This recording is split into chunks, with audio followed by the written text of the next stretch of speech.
actuellement, ça a peut-être changé, on ne peut pas aller dans les librairies, on ne peut pas aller dans les bibliothèques. Voici le premier Et- résultat de et- recherche. On ne peut pas se rencontrer. Qu'est-ce qui reste? Il reste les réseaux sociaux. Il reste YouTube. Nous sommes sur YouTube là.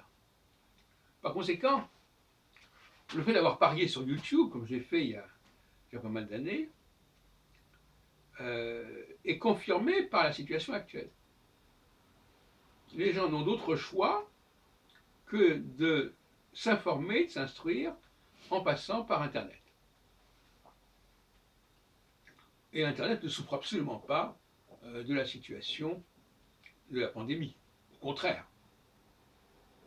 Tout à l'heure, j'écoutais une émission sur la fréquence juive.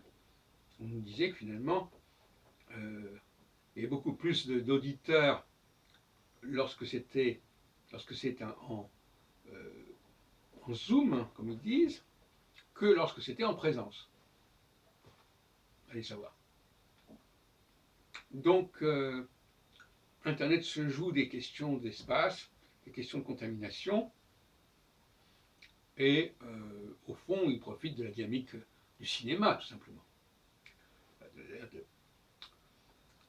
Le confort de regarder quelqu'un qui parle, ou un groupe de gens qui parlent.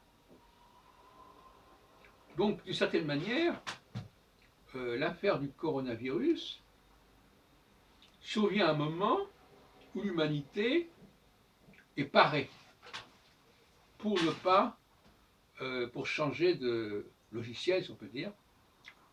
C'est-à-dire qu'elle ne va pas souffrir socialement de certaines interdictions, certaines prohibitions, etc. Parce que au contraire, les gens vont être motivés, incités à aller davantage sur Internet, à aller écouter davantage d'émissions, de conférences intéressantes comme les nôtres, j'espère. Et donc le distanciel est tout à fait favorable aux youtubeurs, notamment aux blogueurs, comme si on avait anticipé cette période de pandémie. Et on s'y était préparé. Parce qu'on dit qu'on n'était pas préparé, mais au moins dans ce domaine-là, on est préparé.